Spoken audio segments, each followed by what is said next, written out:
नमस्कार, मी प्राची कुलकर्णी. गरजे मराठी आणि सकाळ माध्यम समूहाच्या वतीने दर आठवड्याला आपण जगभरातल्या कर्तृत्ववान मराठी माणसांना भेटत असतो, त्यांचा प्रवास जाणून घेत असतो. अर्थात यात भेटणारा प्रत्येक माणूस हा एक स्वतःमध्ये एक इन्स्पिरेशनल कहाणी असते, त्याच्या स्ट्रगलची एक कहाणी असते. आणि अशीच एक व्यक्ती आपल्याला आज भेटायला आलेली आहे. खरं तर दरवेळेसचीच माणसं एकाहून एक म्हणजे खरं जे कोहिनूर हिरा म्हणावा ना, अशा पद्धतीने म्हणजे परदेशात आहेत पण खरं भारतात असती तर कदाचित त्यांनी आणखीन काहीतरी वेगळं भारतासाठी घडवतील अशी असतात. आणि आज जी व्यक्ती आहे त्या परदेशात असल्या तरी सुद्धा भारतासाठीच काम करतायत, भारतासाठी कष्ट घेतायत, भारतासाठीच नाही तर भारतीयांसाठी झटतायत. आपल्या बरोबर आहेत डॉक्टर स्वाती कुलकर्णी, ज्या अमेरिकेमध्ये अटलांटामध्ये कौन्सिल जनरल म्हणून काम करतायत. मॅम, स्वागत आहे तुमचं या खास कार्यक्रमामध्ये. नमस्कार. थँक्यू. मी सुरुवातीलाही जसं म्हटलं की दरवेळी आमच्या बरोबर अशी माणसं असतात ज्यांनी परदेशात जाऊन स्वतःचं व्यक्तिमत्व घडवलंय, पण या सगळ्या माणसांसाठी तुम्ही काम करताय. तर तुमचा हा सगळा प्रवास तर आम्हाला जाणून घ्यायचा आहे. पण सुरुवात मला करायची आहे की कोणी असं ठरवलेलं नसतं की मी फॉरेन सर्व्हिसेस मध्ये जायचंय. तुम्ही तर अजिबातच ठरवलं नव्हतं असं मला वाटतंय, कारण तुम्ही डॉक्टर आहात आणि डॉक्टर म्हणजे मेडिकल प्रॅक्टिशनर डॉक्टर आहात. तर हा फॉरेन सर्व्हिसेस हा टप्पा तुमच्या आयुष्यात कसा आला हे तर मला जाणून घ्यायचंय, पण त्याच्या आधी तुमचं लहानपण, त्या प्रवासाविषयी थोडं. असं काही ठरलं नव्हतं की आंतरराष्ट्रीय संबंधांमध्ये काही करिअर करायचंय किंवा इंटरनॅशनल रिलेशन्स मध्ये जायचंय किंवा डिप्लोमसी फॉर दॅट मॅटर करायचंय. लहानपणापासून जसं आपल्या इथे एक साचा ठरलेला असतो, जसं आई बाबा म्हणतात की बाबा रे मेडिकल इंजिनिअरिंग हे असे ठराविक आपल्याकडे करिअर ऑप्शन्स असतात. आणि माझं पण लहानपण काही त्याला एक्सेप्शन नव्हतं. जसं लहानपणी आई म्हणायची की बघ डॉक्टर झाली तर फार छान आहे, बाबा मध्येच म्हणायचे बघ बघ इंजिनियर झालं तरी फार छान आहे. तर आमच्या घरामध्ये असा हा वादविवाद नेहमीच असायचा की बाबा रे काय व्हायचं. आणि माझंही म्हणजे कधी वाटायचं डॉक्टर बनू, कधी वाटायचं इंजिनियर बनू, कधी वाटायचं आर्किटेक्ट बनू. ते काही मनामध्ये असं पक्क झालेलं नव्हतं. ते 12वी मध्ये नंतरच आपण जेव्हा परीक्षा देतो, ज्याला आपण हायस्कूल म्हणतो, त्याच्यानंतरच पक्क झालं खरं पाहायचं तर. म्हणजे तुम्ही जसं म्हणालात की लहानपणापासून हे सांगितलं जात होतं, घरामध्ये असं होतं की हुशार विद्यार्थी म्हणजे मेडिकल इंजिनिअरिंग, हे तर एक पठडी ठरलेली असते आपल्याकडे. मग असं तुम्ही मेडिकलला जायचं ठरवलं, MBBS केलं आणि तिथून मात्र एकदम डायव्हर्जन घेतलं, ते कसं झालं? मी सांगते तुम्हाला. जसं आमचा मेडिकलचा हे झालं ना, कोर्स संपला आणि मग आम्ही इंटर्नशिप करतो नाही का. मग तेव्हा काय झालं की मी बायोमेडिकल इंजिनिअरिंग आहे IIT मध्ये, त्याची पण परीक्षा पास झाले. आणि मग असं ठरलं होतं की ठीक आहे मास्टर्स इन सर्जरी पण करायचं का. आणि मग दरम्यान आईबाबांची गडबड चालली होती की लग्नही करण्याची संधी बघायची होती. तर तेवढ्यात काय झालं, म्हणजे जेव्हा इंटर्नशिप सुरू होती तेव्हा माझ्या बाबांचे खास मित्र, म्हणजे हे लोक दोघांनी मिळून लॉयरचा अभ्यास केला होता. माझे बाबा वकील आहेत आणि ते काका पण वकील आहेत, महाजन काका. तर ते मुंबई वरून आमच्याकडे नागपूरला आले होते, तेव्हा राहायला आले होते आणि त्यांना काही काम पण होतं तेव्हा. तर त्यांनी मला विचारलं काय ग बाबा तुझं काय प्लॅन आहे वगैरे वगैरे. तर मग मी त्यांना म्हटलं की काका मी तर एमटेकला बायोमेडिकल इंजिनिअरिंगला छानपैकी नवीनच शाखा उघडली आहे IIT पवईला, मला तिथे प्रवेश मिळालाय आणि मला MS पण करता येईल, सर्जन वगैरे बनता येईल. तर बघू आता या दोनपैकी कसं, कारण मला छान मार्क वगैरे आहेत आणि मी थोडीशी बढाई पण मारली. मग काका म्हणले अगं हे तर काहीच नाही म्हणे, भारतीय प्रशासकीय सेवा जी आहे ती तर फार कठीण असते आणि इंडियन फॉरेन सर्व्हिस तर त्याच्यापेक्षाही कठीण आहे, म्हणजे भारतीय विदेश सेवा. तर आम्हाला काही माहित नव्हतं हे भारतीय प्रशासकीय सेवा काय आहे किंवा काय विदेश सेवा आहे. मग मी म्हटलं काका हे काय असतं.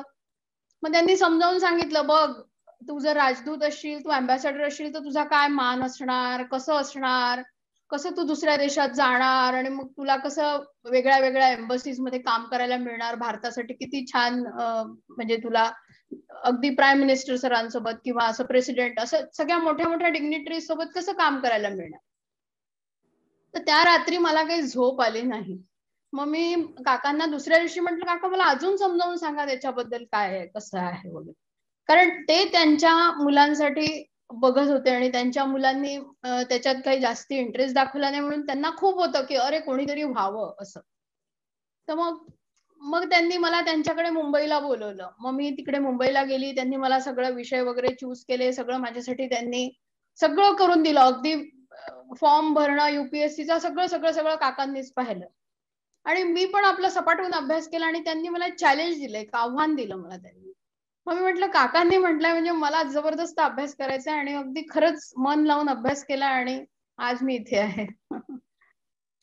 पण मग घरनं जिथे तुम्हाला कायम सांगितलं जायचं की इंजिनिअरिंग कर किंवा मेडिकल कर, त्यांची रिॲक्शन काय होती? कारण तुम्ही जसं म्हणालात, तुम्ही जे स्वप्न बघत होता की बायोमेडिकल इंजिनिअरिंग किंवा MS करायचं आहे आणि एकदम हे डायव्हर्जन आलेलं होतं. म्हणजे वडिलांचे मित्र जरी असले तरी सुद्धा डॉक्टर असणं त्याचा एक मान वेगळा आपल्याकडे समजला जातो आणि अशातनं एकदम ऑफिसर बनायला कुठे निघाली, असं नाही झालं? झालं. आमच्या घरामध्ये खूप मोठे जोरदार वादविवाद झाले. आई एकीकडे, बाबा एकीकडे, मी एकीकडे. आईचं म्हणणं होतं पहिले, आई माझी गृहिणी आहे, बाबा माझे वकील आहेत. तर पहिल्या आईचं खूप जास्ती आग्रह होता ना की मेडिकल म्हणून. तर त्याच्यामुळे आईचं म्हणणं की बाबा मुलगी जर समजा वकील झाली, हे म्हणजे डॉक्टर झाली, तर ती कसं कुटुंबासाठी काम करेल, समाजामध्ये तिला स्थान असेल आणि एक छानपैकी ती तिच्या सोसायटीमध्ये तिचं एक स्टँडिंग असेल. बाबांचं म्हणणं होतं की हा ठीक आहे ना, आपल्याकडे तर कोणी डॉक्टर नाहीये, तिला डॉक्टरच्या याच्यामध्ये पुन्हा पुढे जाण्यासाठी वगैरे वेळ लागेल. आणि मग ह्या वादविवादामध्ये आमचं सगळ्यांचं एकमत हे झालं की आपल्याकडे डॉक्टर तर नाहीये, आपल्याला माहितीये की करिअरमध्ये सेटल व्हायला खूप वेळ लागतो. मग भारतीय विदेश सेवा हे करिअर तुझ्याकडे धावून आलेलं आहे, मग ह्या करिअरमध्ये सेट व्हायला खूप जास्ती इझी आहे. काका पण होते, महाजन काका पण होते. मग बायोमेडिकल इंजिनिअरिंग हा नवीन प्रवाह होता, कोणाला माहित नव्हतं ही शाखा कशी आहे, याचे प्रॉस्पेक्ट्स काय आहेत, कारण तेव्हा फारच नवीन होता हो तो. तर त्यामुळे मग सगळं एकमत हे झालं की आपण भारतीय विदेश सेवा स्वातीसाठी एकदम योग्य आहे, कारण की तिला भारतासाठी जे काय काम करता येईल ते ती तेवढ्याच पॅशन मध्ये करू शकेल. तिच्यामध्ये आहे, तिने आता परीक्षा दिली, एवढं सगळं पास केलं आणि ही एक खूपच छान अपॉर्च्युनिटी आहे आणि त्याच्यामध्ये जगही बघायला मिळेल.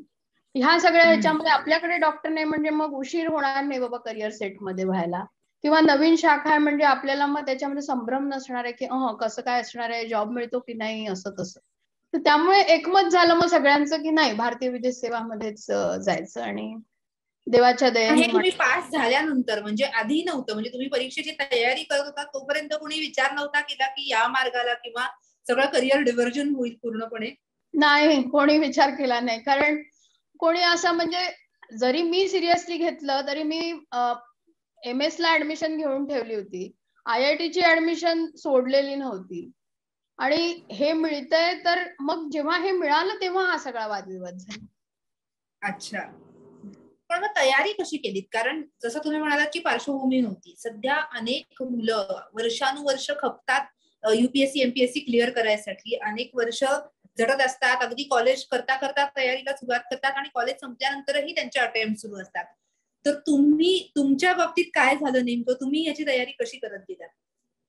काय होतं माहितीये काका, महाजन काका खूपच सिंगल माइंडेड फोकसचे काका. म्हणजे त्यांनी सांगितलं की तू MBBS केलेला आहे, तर MBBSचा म्हणजे मेडिकलचा अभ्यास करणं UPSC साठी खूप कठीण आहे. त्यांनी माझ्यासाठी सायकोलॉजी निवडलं आणि हिस्ट्री निवडली. आणि ते मला म्हणाले की तुला सायकोलॉजीचा अभ्यास PhD लेवल पर्यंत करायचा आहे आणि हिस्ट्रीचा पण अभ्यास तुला जनरल नॉलेज साठी हेल्प होईल आणि तुला PhD लेवलचा करायचा आहे. कसं असतं माहितीये ना, मेडिकल कॉलेजच्या सगळ्या मुलांना 10 ते 12 तास अभ्यास करायची सवय होऊन जाते. कारण सतत तुम्हाला अभ्यास केल्याशिवाय, जसं मेडिसिन, सर्जरी खूप जास्ती व्हास्ट आहेत, तर तुम्ही फर्स्ट MBBS पासून अॅनाटॉमी, फिजिओलॉजी, फार्मॅकोलॉजी खूप जास्ती तुम्हाला अभ्यास करायला लागतो, खूप जास्त मेमोराईज करायला लागतं आणि तुम्हाला ती एक सॉर्ट ऑफ सवय झालेली असते. तर काकांनी मला म्हटलं, अगं तुला रोज 10 ते 12 तास अभ्यास करणं भाग आहे आणि PhD लेवलचा करायचा आहे. त्याच्यात सायकोलॉजी कसं आहे माहितीये ना, की मेडिकल साठी अगदी रिलेटेड आहे. आणि नाही म्हटलं तरी मला इंटरेस्ट होताच की सायकोलॉजी, तसंही तुम्ही बऱ्यापैकी आम्ही लोकांनी जसं न्यूरो अॅनाटॉमी म्हणा किंवा जसं क्लिनिकल साइड मध्ये पण आम्ही बघितले होते, त्यामुळे त्याची फिजिओलॉजी आणि हे जाणून घेण्यामध्ये मला खूप मजा आली. आणि हिस्ट्री माझ्यासाठी नवीन होता. पण आपण 10वी पर्यंत तर भारताची हिस्ट्री शिकलेलंच होतो, पण युरोपियन हिस्ट्री आणि जगाची हिस्ट्री माहित नव्हती. तर ते पण मला करायला लागलं. पण ह्याच्यामध्ये मी पहिला म्हणजे प्रिलिम दिली ना, ती पहिल्या अटेम्प्टला पास झाली. मग काका म्हणे मी तुला सोडणार नाही. मग मी काय केलं, MS ला ऍडमिशन घेऊन ठेवली आणि मग थोडंसं त्यांना सांगितलं की मी लेट जॉईन होईल. मग लेट जॉईन होणार म्हणून मग मी घरी बसले, चक्क अभ्यास केला. म्हटलं आपण एक sort of gap type year जे म्हणतात ना आजकाल लोक, तशा टाईप एक इयरची गॅप घेतली आणि दुनियाभरचा अभ्यास केला. आणि मग त्या अभ्यासामध्ये कसं झालं की फर्स्ट अटेम्प्ट मध्ये मला असं काहीतरी 370 वगैरे रँक आला. मग काका म्हणे आता मी काही तुला सोडणार नाही, मग आता तुला 100च्या आतमध्ये नक्कीच रँक मिळेल. आणि मग असं करत करत मग मी MS ची ऍडमिशन सोडली. आणि मग सगळ्यांना म्हणजे माझ्या नंतरचा जो डॉक्टर होता त्याला खूप आनंद झाला, कारण त्याला मिळाली ती ऍडमिशन. आणि मग तिकडची पण MTech वाली वगैरे पण मी सोडली. आणि मग माहित होतं की आता वी आर ऑन ट्रॅक. तर मग त्याच्यानंतर मग म्हणजे हे जे वादविवाद वगैरे थोडासा आधी पण झाला होता, आणि मग नंतर तर तो व्यवस्थित म्हणजे सगळ्यांच्या मनात होतच की हे मिळणार असेल तर मग फॉरेन सर्व्हिसला जायचं. कारण IAS आणि IPS मध्ये आई बाबांना एवढा हे नव्हता. म्हणजे माझे वडील म्हणजे IPS जरी होतं आणि IAS होतं तरी पहिला प्रेफरन्स फॉरेन सर्व्हिस होता. म्हणजे महाजन काका नसते तर कदाचित आज डॉक्टर स्वाती कुलकर्णी या डॉक्टर स्वाती कुलकर्णी म्हणूनच आम्हाला भेटल्या असत्या. अगदी बरोबर आहे. सगळं त्यांनी ज्या पद्धतीने मला दाखवलं, एक ड्रीम दाखवली, it's because of him only. पण जेव्हा तुमचं सिलेक्शन झालं त्यानंतर अर्थातच ट्रेनिंगचा भाग असतो. या ट्रेनिंगच्या दरम्यानचा अनुभव तुमचा कसा होता आणि तुमचं पुढचं पोस्टिंग कुठलं मिळालं तुम्हाला पहिले? ट्रेनिंग फार सुरेख असतं. म्हणजे आम्ही लोक पहिले 3.5 महिने मसुरीला होतो आणि तिथे सकाळी अगदी 5:30 वाजेपासून तुम्हाला PT आणि फिजिकल एक्सरसाइज, धावणं, हे ते, आणि त्याच्यासोबत तुम्हाला वेगळे वेगळे विषय शिकवले जातात. भारताची हिस्ट्री, भारताची जिओग्राफी, लॉ, इंटरनॅशनल रिलेशन्सचा थोडासा भाग. तर या सगळ्या नंतर कशी आपले संस्कृती आहे, आपली सिव्हिलायझेशनल अचिव्हमेंट्स काय होते, जसं ग्लोरियस हिस्ट्री ऑफ इंडिया सांगितली जाते, किंवा आपले कुचिपुडी डान्स कसा होतो, भरतनाट्यम कसं. तर सकाळी म्हणजे तुम्ही जेव्हा सुरू होता त्या ट्रेनिंग मध्ये, it's a very rigorous training. 5:30 ला तुम्ही उठले आणि तुमचं संध्याकाळी 8 वाजेपर्यंत ते ट्रेनिंग असतं. त्याच्यामध्ये तुम्ही इतक्या म्हणजे IAS, IPS आणि फॉरेन सर्व्हिस एकत्रच असतं सहसा. म्हणजे मी तरी बघितलं आणि आमच्या वेळी पण तसंच होतं. तर तुम्ही त्या सगळ्यांसोबत तुमची कॉम्रेडरी पण छान होते, तुम्ही छान मित्रमैत्रिणी जमता. की मग आता जसं मी इथे आहे, माझे काही बॅचमेट्स तिकडे IAS मध्ये असतील, IPS मध्ये असतील, तर त्यांचं हे असतं की तुमच्या लोकांमध्ये चांगली मैत्री असावी, म्हणजे कामं फटाफट झाले पाहिजे बाबा आपल्या देशाचे जे काय असतील. तर ते ट्रेकिंग पण असतं तिथे. 8-10 दिवस तुम्ही एक ग्रुप केले जातात, त्या ग्रुपमध्ये तुम्ही ट्रेकिंगला वगैरे जाता. तर तुमची मैत्री अशी छानपैकी घट्ट बनण्याचं त्यांचं एम असतं. आणि बऱ्याच गोष्टी भारताबद्दल जे शिकायच्या असतात. कारण तुम्ही जसं वेगळ्या वेगळ्या बॅकग्राऊंडचे लोक येत आहेत, कोणी इंजिनिअरिंगचा आहे, कोणी डॉक्टरचा आहे, कोणी ह्युमॅनिटीज आहेत, पण हे जे विषय आहेत भारताच्या बद्दलचे तुम्हाला माहिती नाहीये सगळ्यांना, तर मग ते तसं ट्रेनिंग दिलं जातं. 3.5 महिने ते होतं. आणि मग बायफर्केट होतात. IAS वाले लँड रेव्हेन्यू वगैरे त्या ट्रेनिंगला जातात. IPS वाले जास्त त्यांना जे आहेत क्रिमिनल लॉ वगैरे त्या सगळ्या गोष्टींमध्ये, आणि फिजिकल एक्सरसाइज जास्त, आणि त्यांचं हैदराबादला ट्रेनिंग होतं. आमचं जसं फॉरेन सर्व्हिसला आम्हाला दिल्लीला पाठवतात, मग तिथे आम्हाला पुन्हा इंटरनॅशनल लॉ, डिफरंट देशाबद्दलच्या जे काय डिप्लोमॅटिक फॉरेन पॉलिसी आणि हे, किंवा लँग्वेज शिकायची असते, जसं आम्हाला फ्रेंच शिकायला लावलं होतं. नंतर मग ते आम्हाला वेगळ्या वेगळ्या भारत दर्शन देतात. सार्क कंट्रीजचा टूर होता. नंतर army, navy, international media relations तुम्ही कसे कराल, हे सगळ्याचं ट्रेनिंग आहे. ते जवळपास 1 वर्षाचं ट्रेनिंग दिलं जातं. आणि मग ते आम्हाला मिनिस्ट्री ऑफ एक्सटर्नल अफेअर्स, आपली जी साऊथ ब्लॉक आहे, तिथे प्रोबेशन म्हणून एका डिव्हिजन मध्ये अटॅचमेंट दिली जाते. So it's a rigorous training for at least 1.5 year, almost 2 years. पहिलं पोस्टिंग कुठलं होतं आणि तुम्ही अँटिसिपेट केलेलं पोस्टिंग मिळालं तुम्हाला? ऍक्च्युली मी म्हणजे आम्हाला सगळ्यांना एक लँग्वेज पिकअप करायची असते, तर मेरिट प्रमाणे तुम्हाला लँग्वेज दिली जाते. तर मी स्पॅनिश लँग्वेज घेतली होती, कारण आउट ऑफ 14 च्या बॅच मध्ये माझा 7वा नंबर होता. तर मी ती लँग्वेज घेतली. आणि मला वाटलं की ठीक आहे बुवा, माझं पोस्टिंग स्पेनला होईल आहे आणि तिथे तिथल्या युनिव्हर्सिटीमध्ये स्पॅनिश लँग्वेज करायला मिळेल. पण माझं पोस्टिंग त्यांनी मेक्सिकोला करून दिलं आणि माझा नवरा तेव्हा जर्मनीला होता आणि तो उगलँड कंपनीमध्ये, he is a merchant marine, तर तो जर्मनीमध्ये होता. तर मला खूपच हे झालं की अरे असं कसं वगैरे. म्हणून मग मी खूप म्हणजे हे झाली थोडी. मी आई बाबांना काहीही सांगितलं नाही आणि मी पटकन असं माझं रेसिग्नेशन लेटर वगैरे लिहिलं आणि आमच्या जे तिथले सर होते त्यांना दिलं आणि म्हटलं सर असं कसं, माझं मेरिट सांगताय की मला तर स्पेन मिळायला पाहिजे. तर ते म्हणे अगं असं काय करते, मेक्सिकोला पण स्पॅनिश आहे आणि तुला. म्हटलं नाही पण माझा नवरा तर जर्मनीमध्ये आहे, तर मग मेक्सिको आणि जर्मनी तर फार दूर दूर आहे बघ. तर ते म्हणे की मग मी त्यांना रेसिग्नेशन लेटर दिलं वगैरे. तर ते म्हणे तू वेडी आहेस का, हे असं थोडी करतात. त्यांनी घेतलं ते पत्र माझं आणि फाडून फेकून दिलं. आणि ही गोष्ट ते माझ्या मुलीला जेव्हा ते भेटले नंतर ते सांगत होते अगदी, आई म्हणे तू असं कसं केलं. माझे बाबा मला एवढे रागवले, तू असं कसं केलं. अगं एक प्रोसिजर असते ब्युरोक्रेसीमध्ये. म्हटलं ठीक आहे ना, पण त्यांनी ते फाडून फेकून दिलं. आणि मग ते म्हणे की काही हरकत नाही, स्पेनमध्ये तुला हवंय ना. ते एक बोर्ड असतं आमचं, फॉरेन सर्व्हिस बोर्ड. मग त्या नेक्स्ट बोर्ड मध्ये त्यांनी दोघा मुलांना आम्हाला स्पॅनिश लँग्वेज शिकायला स्पेनमध्ये म्हणून मॅड्रिडला पाठवलं. म्हणजे माझी मेक्सिकोची कॅन्सल केली. स्पेनचा हा सगळा अनुभव तर आहेच, पण तुम्ही लंडनला गेलात आणि तिथे एका अर्थाने मोठं काम तुमच्या हातून घडलं. कदाचित जेव्हा गेलात तेव्हा तुम्हाला अंदाजही नसेल की आपण असं काहीतरी करणार आहोत. ते म्हणजे मेडिकल प्रॅक्टिशनर साठी जे डिस्क्रिमिनेशन आहे ते प्रिव्हेंट करण्यासाठी तुम्ही काम केलं. तर लंडनचा हा टप्पा आणि मग या कामाकडे कसं वळलात, म्हणजे काही घडलं ज्याच्यातनं हे काम झालं का, म्हणजे जाणीवपूर्वक तुम्ही चूज केलं, कारण तुमचं सगळं मेडिकल बॅकग्राऊंड लक्षात घेता अर्थात तुम्हाला यात इंटरेस्ट असणारच. काय होतं माहितीये का, लंडनला मी गेली तेव्हा माझं जी पोस्ट दिली गेली, म्हणजे तिथे खूप मोठं आहे आपलं हाय कमिशन तिथलं. तर हाय कमिशनर तिथे फार मोठे म्हणजे अपॉइंटमेंट पॉलिटिकल डिग्निटरीज अशा लोकांना देतात, करिअर डिप्लोमॅट्स वगैरे. पण आमचे होते तेव्हा म्हणजे हाय कमिशनर म्हणतात, कारण कॉमनवेल्थ कंट्रीज आहेत बघ. म्हणून तिथे हाय कमिशनर होते आमचे कमलेश शर्मा सर. आणि मग त्यांना चीफ ऑफ स्टाफ लागतो. म्हणजे असे काही मिशन्स आहेत आपले, जसं वॉशिंग्टन, लंडन किंवा रशिया. तिथे एक फॉरेन सर्व्हिसचा जो ऑफिसर असेल त्याला चीफ ऑफ स्टाफ म्हणून हाय कमिशनरचा नेमणूक केली जाते. तर ती प्रेस्टिजियस असते तेव्हा यंग एज मध्ये. तर ती माझी नेमणूक झाली होती. तर हाय कमिशनर जे करणार ते तुम्हाला अगदी जवळून बघायला मिळतं, अगदी बर्ड्स आय व्ह्यू म्हणतात तसं. तर सगळंच हँडल करायला मिळतं, political, commercial, economic, press, everything.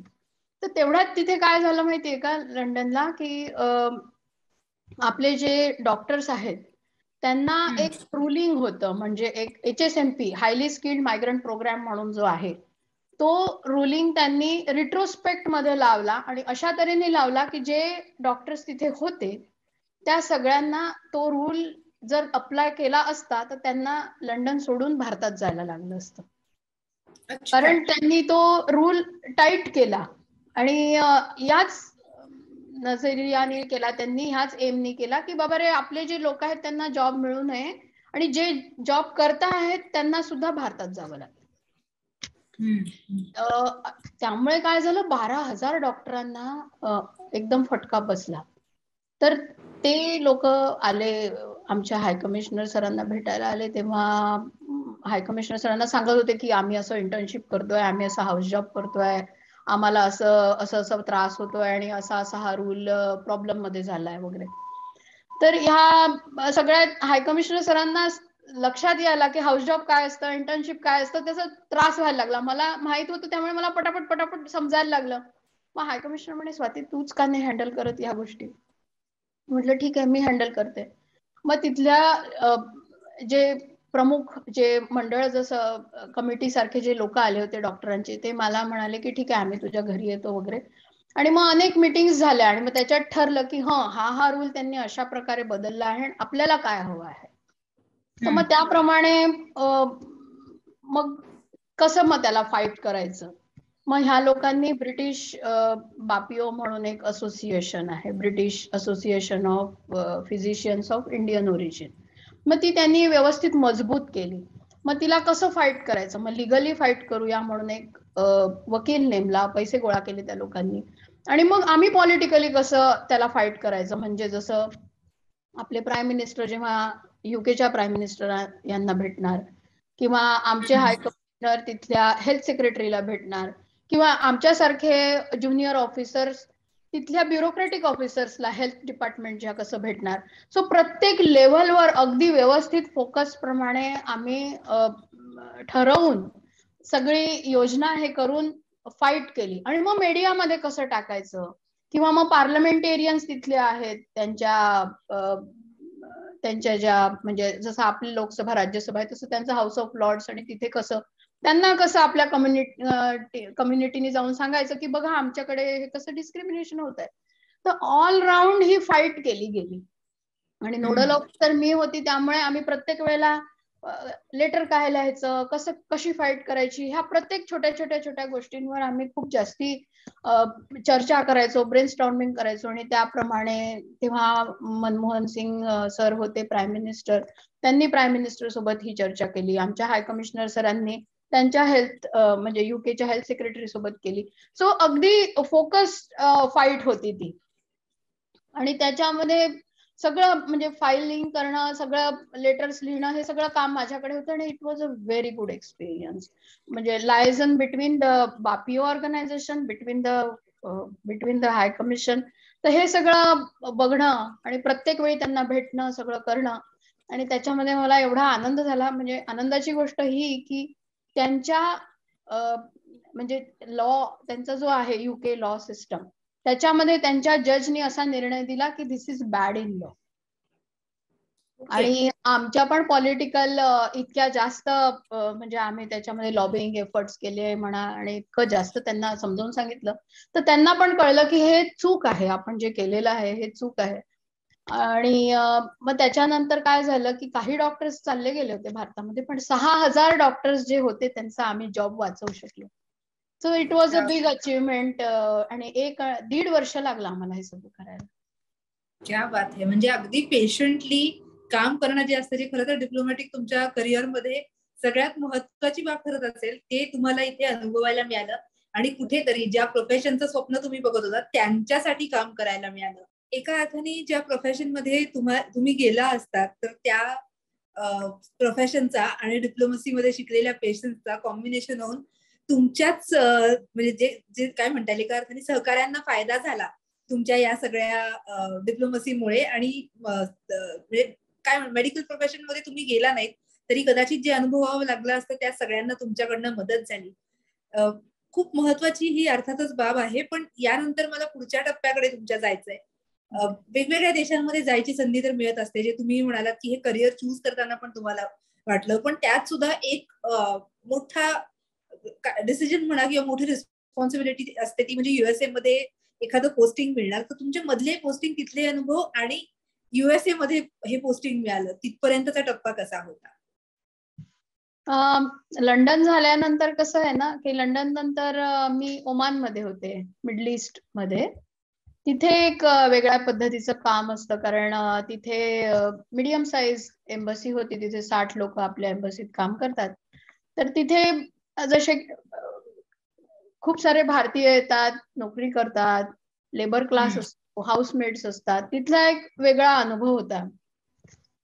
तिथे हाऊसमेट साठी अग्रीमेंट बनवणं, किंवा मग बाकीचे जे भारतीय लोक जे संकटात असतात त्यांना कसं त्या संकटामधनं वाचवायचं वगैरे, तो एक खूपच वेगळा अनुभव होता. आणि 4 वर्ष होते मी तिथे. आणि खूप सातत्याने आम्ही तिथे त्यांचं लिव्हिंग तिथे कसं इम्प्रूव्ह करायचं, त्यांना इन्शुरन्स कसं द्यायचं, त्यांचं अग्रीमेंट कसं करायचं, ह्या सगळ्यावर आम्ही खूप काम केलं. तेव्हा वायलर रवी सर होते, तेव्हा मिनिस्टर ओव्हरसीज अफेअर्स.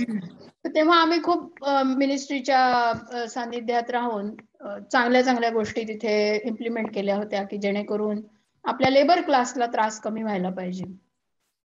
तर ते एक चांगलं काम झालं. त्याच्यानंतर मी केपटाऊनला आले. केपटाऊन म्हणजे साऊथ आफ्रिकेमध्ये. तर Cape Town is a political capital of south Africa. त्यांचं पार्लमेंट केपटाऊन मध्ये आहे. तर काय असायचं की आमचे हाय कमिशनर तेव्हा वीरेंद्र गुप्ता सर होते, तर ते पुष्कळ वेळेला केपटाऊनला येणार, कारण की त्यांना प्रेसिडेंटची मीटिंग हवी असेल किंवा त्यांना फॉरेन मिनिस्टरची मीटिंग हवी असेल किंवा अजून दुसरे जे पार्लमेंटेरियन्स आहेत त्यांची मीटिंग हवी असेल तर ती केपटाऊनला मिळेल, त्यांना मिळत असेल. त्यामुळे महिन्यातले 5-10 दिवस तर ते केपटाऊनला यायचे आणि खूप खूप मजा आली, कारण त्यांच्यासोबत जे काय पॉलिटिकल लिडरशिप सोबत ते त्यांची मीटिंग असणार तेव्हा मी जाणार आणि मग त्याचं ते जे डिस्पॅच बनवायचं आहे ते भारतात पाठवायचं, तर खूप छान अनुभव आला. आणि केपटाऊनला काय आहे की एम्बसी एकदम छोटी आहे, म्हणजे आम्ही 10च लोक होतो, ते ड्रायव्हर आणि सिक्युरिटी गार्ड आणि हे ते, पण 150 डेलिगेशन पर इयर यायची. तर तो एक खूप वेगळाच अनुभव होता की जिथे तुम्हाला छोट्या मिशन मध्ये, छोट्या स्टाफ मध्ये तुम्ही कसं व्यवस्थित काम करायला पाहिजे आणि कसं करायचं, कारण आपलं अंटार्क्टिकाचं मिशन वगैरे जे आहे ते केपटाऊन पासूनच जातं. तर खूप डेलिगेशन ब्रिक्स झालं, तेव्हा ब्रिक्सचं पण खूप साऱ्या मीटिंग्स केपटाऊनला झाल्या. तो एक छान अनुभव होता. आणि मग केपटाऊन नंतर म्हणजे माझं हे जे 6वं पोस्टिंग आहे हे अटलांटामध्ये झालेलं आहे. इन बिटवीन मी भारतातही 2 पोस्टिंग केले, कारण एक म्हणजे जेव्हा मी अंडर सेक्रेटरी होते तेव्हा डीलिंग विथ युरोपियन कंट्रीज, आणि मग नंतर आय वॉज आरपीओ मुंबई. तर आरपीओ मुंबईचं पण पोस्टिंग माझ्या फॅमिली साठी तेव्हा मी घेतलं, कारण माझ्या मुलीला तेव्हा मेडिकलमध्ये जायचं होतं आणि तुम्हाला डोमिसाईल सर्टिफिकेट लागतं ना, मग ते 10वी 11वी 12वी एकाच ठिकाणी करायला. तर ते मुंबई झालं आणि मग नंतर मग मी अमेरिकेत इथे आले. तर अमेरिकेत आले आहे ते 2018 पासून आजपर्यंत मी इथेच आहे. आणि इथला पण कार्यभाग खूपच चॅलेंजिंग आणि खूपच म्हणजे सातत्याने आम्ही म्हणजे काम करतो. आणि इथे माझं मिशन पण छोटं आहे तसं, 20-22 लोक आहे आम्ही लोक, अगदी सगळे ड्रायव्हर आणि सगळे मिळून वगैरे. पण इथे कसं आहे की कामाचा व्याप खूप जास्ती आहे, सारखं काही ना काही काही ना काही काही ना काही होत असतं, कारण इथे 400,000 प्लस इंडियन अमेरिकन कम्युनिटी आहे. त्याच्यामुळे भारतीय जे लोक संकटात असतील काय असतील तर तुमच्या इथे टेबलवर भरपूर गोष्टी घडत असतात. शिवाय पॉलिटिकल फ्रंटवर खूप जास्त काम आहे, कारण भारतामध्ये वेगळे वेगळे जे निर्णय घेतले जातात, जसं भारतामध्ये निर्णय घेतला की बाबा आर्टिकल 370 असेल किंवा सिटिझनशिप अमेंडमेंट ऍक्ट किंवा आता युक्रेनियन सिच्युएशन आहे, तर त्याच्याबद्दल तुम्हाला इथले जे पॉलिटिकल डिग्निटरीज आहेत माझ्या ज्युरिस्डिक्शन मध्ये त्या सगळ्यांना भेटायचं, त्यांना समजावून सांगायची की माझ्या देशाचा ह्याच्यामध्ये इंटरेस्ट काय आहे किंवा आम्ही हे कुठल्या पद्धतीने थिंकिंग केलाय आणि आम्ही हा असा निर्णय घेतलेला आहे, तर त्यांना समजावून सांगायची भारताची भूमिका. तर हे खूप छान, म्हणजे सगळ्या लोकांना भेटायचं. तर आतापर्यंत मी जवळपास 60+ म्हणजे 60+ काँग्रेसमन, सिनेटर्स, गव्हर्नर्स ह्या सगळ्यांना भेटलेली आहे. आणि मेयर्सला वगैरे पण तुम्ही भेटता, स्टेट म्हणजे जसं आपल्या इथे आपण चीफ मिनिस्टर म्हणतो की नाही, कुठल्या स्टेटच्या म्हणजे आपला जो चीफ मिनिस्टर असतो इथे गव्हर्नर म्हणतात, तर गव्हर्नर आणि ह्या सगळ्यांना भेटायचं हे सगळं. तर ही एक वेगळंच काम इथे जरा जास्ती प्रमाणात करायला लागतं, कारण तुम्हाला ऑन टोज असता तुम्ही की हा डिसिजन झालाय, तुम्हाला फटाफट सगळ्यांना सांगायचं आहे, हे सगळं पॉलिटिकल फ्रंटवर तुम्ही काम करता. नंतर दुसरं काम होतं म्हणजे कमर्शियल फ्रंटवर, की स्मॉल इंडस्ट्रीज आहेत त्यांना छोटे छोटे इथे त्यांचा उद्योग स्थापन करायचा असेल तर तुम्ही इथल्या मेयरला भेटायचं, त्यांना काय इन्सेंटिव्ह मिळू शकतात का ते बघायचं, ते पण एक काम आम्ही बघतो. किंवा मग त्यांचे ट्रेड डिस्प्युट्स असतील ते कसे रिझॉल्व्ह करायचे, काय करायचं, किंवा डुईंग बिझनेस विथ इंडिया, म्हणजे इथल्या लोकांना सांगायचं की भारतामध्ये काय टॅक्स इन्सेंटिव्ह आहेत, तुम्हाला काय काय फायदा होईल. जसं फ्लोरिडामध्ये आम्ही Florida state board of administration सोबत काम करतोय, तर त्यांना आम्ही एनकरेज करतोय आणि ते आम्हाला थोडं सक्सेसफुल पण होत आहे की त्यांनी भारताच्या इन्फ्रास्ट्रक्चरमध्ये त्यांचे जे फंड्स आहेत, स्टेट फंड्स जसे रिटायरमेंट फंड्स, पेन्शन फंड्स, ते त्यांनी कसे इन्व्हेस्ट करायचे, त्यांना व्हॅल्यू फॉर मनी काय आहे, हे सगळं आम्ही म्हणजे त्यात सक्सेस पण आला आम्हाला, कारण फ्लोरिडावाले लोक आता जास्त चांगल्या नजरेने भारताकडे बघतायत की कसं आपण जास्त पैसे हे करायचे. पण सगळ्यात महत्वाचा म्हणजे मला अगदी हिस्टॉरिक असं मुवमेंट म्हणायचं असेल तर हावडी मोदी आम्ही केलं ह्युस्टनला, तेव्हा मी त्याच्याकडे येणारच आहे, पण मला तुम्हाला विचारायचंय की म्हणजे हा तर टप्पा तुम्हाला विचारायचाच आहे, कारण हा एका अर्थाने एक माइलस्टोन तुमच्या करिअर मधला सुद्धा तुम्हाला वाटत असेल. पण 2018 ते 2018 नंतरचा जो पुढचा काळ आहे, 2 वर्ष खूप वेगवेगळ्या संकटांची डील करायला लागलो. तुम्ही 2 वर्ष अमेरिकेमधली वेगवेगळी सरकारं बघितली, वेगवेगळी धोरणं बघितली, या सगळ्यामध्ये काम करताना डिप्लोमॅटचा कस लागत असेल, कारण भूमिका बदलतात, सगळ्या गोष्टी बदलतात आणि अशामध्ये तिथे असणारे भारतीय, त्यांची भूमिका अगदी एखाद्या प्रोटेस्ट पासून अगदी एखाद्या म्हणजे जेव्हा कुणाला तरी काहीतरी प्रेस करायचं असतं, सेलिब्रेशन असतं, या सगळ्यामध्ये तुम्हाला सहभागी व्हावं लागतं आणि जिथं भारतातली कम्युनिटी इतकी मोठी आहे, त्या सगळ्यांना डील करण्याचा अनुभव, केटर करण्याचा अनुभव कसा आहे आणि मुळात अमेरिकन सरकार बदललेली बघणं, तिथला सगळा जो तिथल्या इलेक्शनच्या काळामध्ये तिथे असणं, हा अनुभव तुमच्यासाठी कसा होता?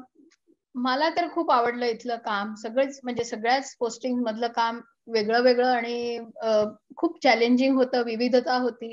ह्युमन इंटरॅक्शन खूप जास्त एक्सटेन्सिव्ह आहे या म्हणजे अमेरिकेच्या ह्याच्यात, त्यात तर काही म्हणजे डाऊटच नाहीये. पण इथे जेव्हा जेव्हा म्हणजे इलेक्शन्स होत आहेत किंवा पॉलिटिकल डिग्निटरीज ज्यांना आपण भेटतोय, भारताची भूमिका सांगतोय, ती एक वेगळीच मजा आहे. का इलेक्शन्स होणार असतील, समजा 2020 इलेक्शन्स झाले आमच्या वेळेस नोव्हेंबर 2020 मध्ये, तेव्हा इथलं गव्हर्नमेंट बदललं. तर आमच्या पण जॉर्जिया मधलं जे इलेक्शन होतं त्याला नॅशनल लेवलवर फोकस झाला होता. तर तेव्हा पॉलिटिकल डिस्पॅचेस भारतामध्ये पाठवणं हे सगळं काम खूपच चॅलेंजिंग होतं तेव्हा, की काय बघायचंय, कोण जिंकताय, कसं जिंकताय आहे. आणि मग जो जिंकतो आहे त्याच्यानंतर आपल्याला जेव्हा रिझल्ट कळतो तेव्हा वाटतं हा आपण सांगितलं ते काही अर्थाने कितीतरी बरोबर निघालं. So that sort of happiness is there, की अरे हा ठीक आहे, आपलं जो अनालिसिस होतं ते करेक्ट होतं बा, असं एक छोटीशी ती मजा असते. आणि इथे भारतीय लोक जे होते ना, म्हणजे जसं तुम्ही म्हणता कोविड वगैरे, तर तेव्हा वंदे भारत म्हणून खूप मोठा एक भारताने ऑपरेशन केलं तेव्हा. तर आमच्या पण ज्युरिस्डिक्शन मधनं पहिले जी फेज झाली ना, फेज 1 फेज 2 वगैरे, तर तेव्हा आम्ही खूप सायंटिफिक पद्धतीने वॉशिंग्टन एम्बसीच्या सुपरविजनच्या अंडर आमचा पण भाग आला. तेव्हा आम्ही खूप सातत्याने काम केलं, अगदी रात्री 12-12 पर्यंत वगैरे. लोकांना जे स्टँडर्ड होते इंडियन्स इथे, काही काही कामाने आले होते, कोणी टुरिस्टसाठी, कोणी काही कामासाठी, कोणी कॉन्फरन्ससाठी, कशासाठी, तर त्यांना भारतात जायचं होतं. तर त्या सगळ्यांना आम्ही व्यवस्थित टॅब्युलेट केलं की कुणाचा काय इश्यू आहे, स्टुडंट्स काय आहेत का, कोण कसं आहे, आणि मग त्यांना प्रायोरिटी वाईज आम्ही भारतामध्ये पाठवलं. तर पहिल्या फेज मध्ये जेव्हा भारताने जेव्हा फ्लाईट सुरू केल्या तेव्हा 700 लोकांना आमच्या इथनं गेलेत तेव्हा. तर तो काळ थोडासा म्हणजे लोकांशी बोलायचं, त्यांच्या ज्या इमोशन्स शेअर करायच्या, त्यांना सांत्वन द्यायचं, त्यांना रिअश्युअर करायचं, तर it was a different sort of experience. तर तो पण काम तसं खूप मोठ्या प्रमाणात आमच्या सगळ्या स्टाफने खूप जास्ती कष्ट घेतले तेव्हा. तर तो पण एक वेगळा अनुभव. याच सगळ्या दरम्यानचा सगळ्यात मला वाटतं की एका अर्थाने तुमच्यासाठी टास्क ठरलेला इव्हेंट असेल तो म्हणजे हाऊडी मोदी, ज्याची जगभरात चर्चा होणार होती. तो जगभरासाठी म्हणजे एका अर्थाने लक्ष लागलेलं होतं की काय काय पद्धतीने यामध्ये भूमिका मांडल्या जात आहेत.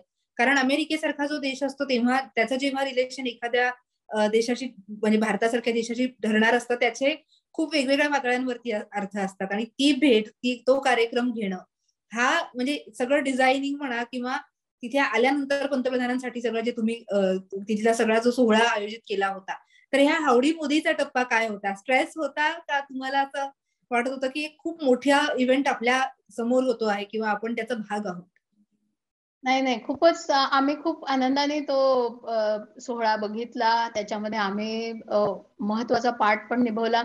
कारण कसं होतं ना, आमचे अँबॅसेडर सर होते, हर्षिंगला सर होते, तर त्यांनी ते म्हणजे सॉर्ट ऑफ आम्हा सगळ्यांना, कारण आपले 5 कॉन्सुलेट आहेत ना इथे, तर ही वॉज बेसिकली गायडिंग अस कसं करायचं म्हणून. तर आमचं जे कॉन्सुलेट होतं अटलांटाचं, तर आम्हाला इन्चार्ज बनवलं होतं काँग्रेशनल लिओझॉन, म्हणजे तुम्ही जे काँग्रेसचे जे डिग्निटरीज येणार आहेत त्या सगळ्यांचं काम आमच्याकडे होतं. आणि प्राईम मिनिस्टर सरांचं जे ते जिथे थांबणार होते प्रोग्रामच्या आधी आणि नंतर, तर ते राहणार होते त्या म्हणजे त्या रूम साठी त्याचं डेकोरेशन करणं ते सगळं आमच्याकडे होतं. आणि पूर्ण जो स्टेडियम होतं त्याला पण, जिथे काँग्रेशनल डेलिगेशन आणि प्रेसिडेंट आणि प्राईम मिनिस्टर येणार होते, त्या सगळ्याचं डेकोरेशन आणि व्यवस्थित कसं दिसेल ते सगळं आमच्याकडे होतं. तर आमचं जे ऑफिस आहे त्याचे म्हणजे आम्ही तर 22च लोक होतो, पण मी जवळपास 10 लोकांना घेऊन म्हणजे आमचे जे सगळे स्टाफ अगदी आनंदाने सगळेजण, मॅडम आम्ही खूप काम करू, अगदी सगळेजण खूपच डेडिकेटेड आणि हे होते.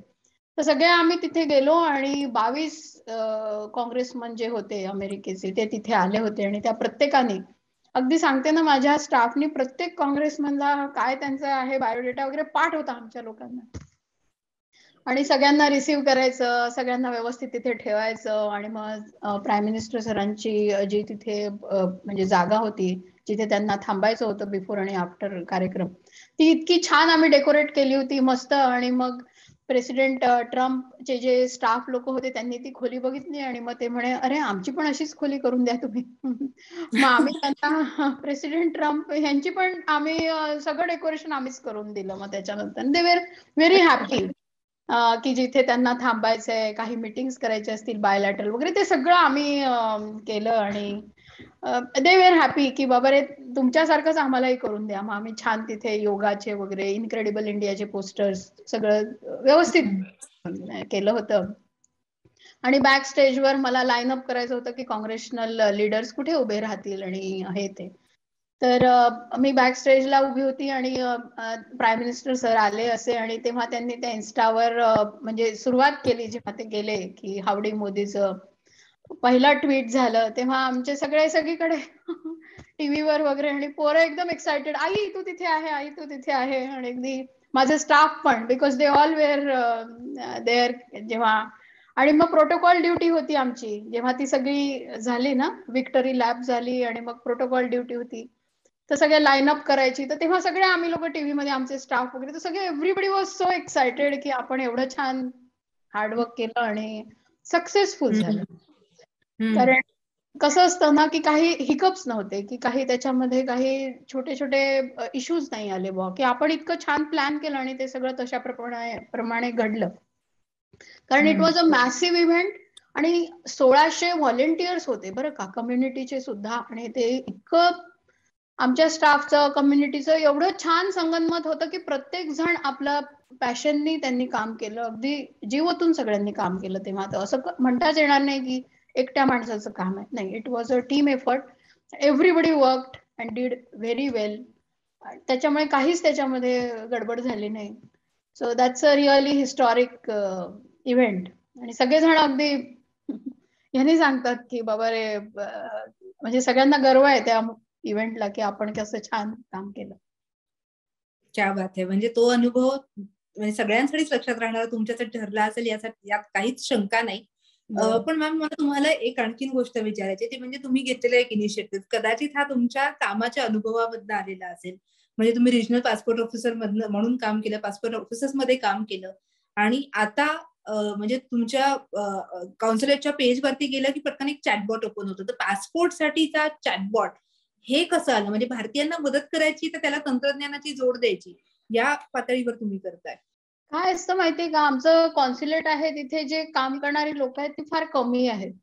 आणि 2 माणसं जरी फोनवर ठेवली ना तरी 400,000 प्लस लोकांना रिच आउट करायचं, किंवा एव्हरीबडी इज नॉट कॉलिंग, पण खूप लोक कॉल करतात. आणि मग त्यांना वाटतं की कॉन्सुलेट जसं पाहिजे तसं त्यांच्याशी रिच आउट होत नाहीये. मग आम्हाला ते खूप खटकायचं की अरे आपण एवढं छान सगळ्यांना मदत करायच्या दृष्टिकोनातनं काम करत असतो. अगदी माझे सिक्युरिटी असिस्टंट सुद्धा सतत इमर्जन्सी कॉलवर असतात, ते पण मदत करत असतात. पण मग असं काय घडतंय की ज्याच्याप्रमाणे आपण त्यांना स्मूथ करू शकू. म्हटलं लेट अस यूज टेक्नॉलॉजी. मग माझ्या ऑफिसमध्ये एक टीम होती, त्यांनी काय केलं, छोटे छोटे व्हिडिओ केले आणि मोठे मोठे व्हिडिओ केले. की छोटे व्हिडिओ याच्यासाठी की तुम्हाला म्हणजे नॉर्मल रुटीन गोष्टी आहेत ना, नाव वगैरे सगळं लिहायचं ते येत असेल तर फक्त क्लिष्ट गोष्टी ज्या असतील तुम्हाला वाटतात, आम्हाला ज्या अनुभवायला मिळाल्या, खूप सारे जे लोकांचे कॉल्स येतात ना, मला हे जमत नाही ते जमत नाही, ते आम्ही धरून एक शॉर्ट व्हिडिओ बनवले प्रत्येक गोष्टीचे, म्हणजे पासपोर्ट, व्हिसा, ओसीआय साठी. आणि मोठे पण व्हिडिओ बनवले की ज्याच्यामध्ये आम्ही हँड होल्डिंग करू की कसं भरायचं कॉलम, कसं करायचं. मग आम्ही ते सगळे व्हिडिओ अपलोड केले चॅटबॉट मध्ये, आणि चॅटबॉटचं नाव दिलं आम्ही दोस्त है ना. म्हणजे जसं मैं ना शाहरुख खानचं तसं आम्ही आपलं दोस्त है ना, कहीं भी कभी भी, म्हणजे ऍट युअर फिंगर टिप्स. म्हणजे तुम्ही मोबाईलवर असा, फोनवर, कसंही. तर ते खूप हिट झालं. म्हणजे आता माझ्या इथे आमचं फर्स्ट कॉन्सुलेट आहे की ज्यांनी तो चॅटबॉट सगळ्यात पहिले आणला. आणि गर्व आहे आमच्या लोकांना पण की पहिलं कॉन्सुलेट असेल जगामध्ये की ज्यांनी हा चॅटबॉट आणला. तर ते चॅटबॉट आम्ही आझादी का अमृत महोत्सवला, म्हणजे आधी पायलट प्रोजेक्ट केला आणि मग आझादी का अमृत महोत्सवच्या 12 मार्चला जेव्हा प्राईम मिनिस्टर सरांनी लॉन्च केलं तेव्हा आम्ही पण हा फॉर्मली लॉन्च केला. अगदी त्या चॅटबॉटवर मोर दॅन 35,000 तिकीट्स रेस झालेले आहेत आजपर्यंत आणि आम्ही अगदी ताबडतोब त्याचे उत्तर देतो.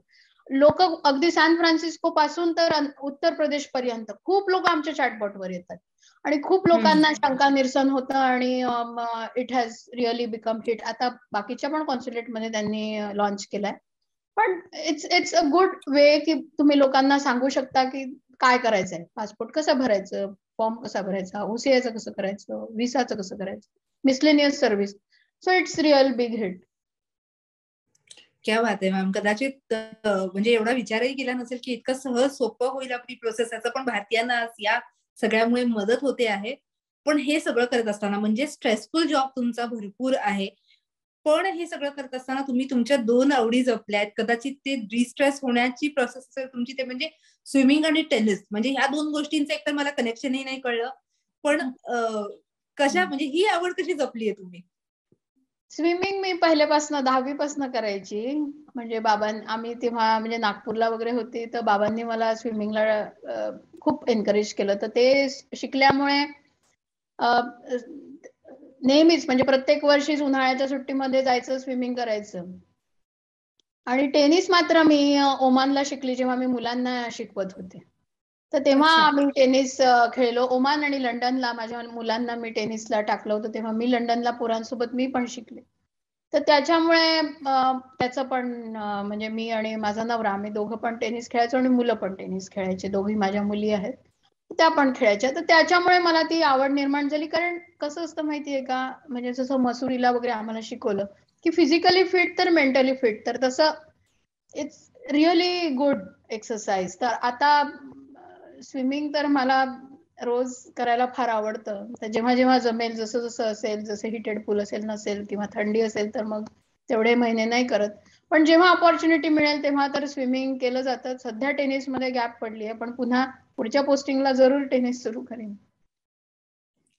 तुम्ही सुरू कराल ह्याच्यात काहीच शंका नाही. शेवटचा प्रश्न प्रत्येकालाच आम्ही हा विचारतो आणि प्रत्येकाचा दृष्टिकोनही या बाबतीतला वेगळा असतो.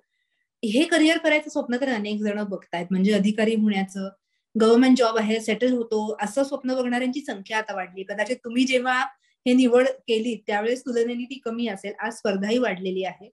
तर या स्वप्न पाहणाऱ्या तरुणांना तुम्ही काय सांगू इच्छिता?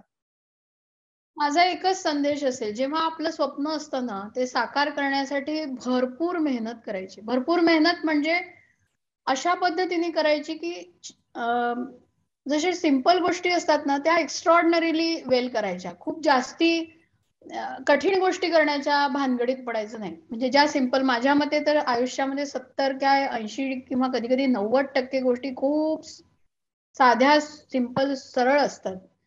आणि त्याच जर तुम्ही छान, म्हणजे आता जर समजा एखादी छोटीशी गोष्ट असेल आणि ती तुम्ही खूप जास्ती जीव ओतून किंवा ती खूप छान पद्धतीने जर केली तर सक्सेस नक्कीच येतो. म्हणजे माझा तर हा अनुभव आहे आणि मी हे प्रत्येक वेळी प्रत्येक पोस्टिंगला पाहिलंय की छोट्या छोट्या सिंपलच गोष्टी छान करायच्या.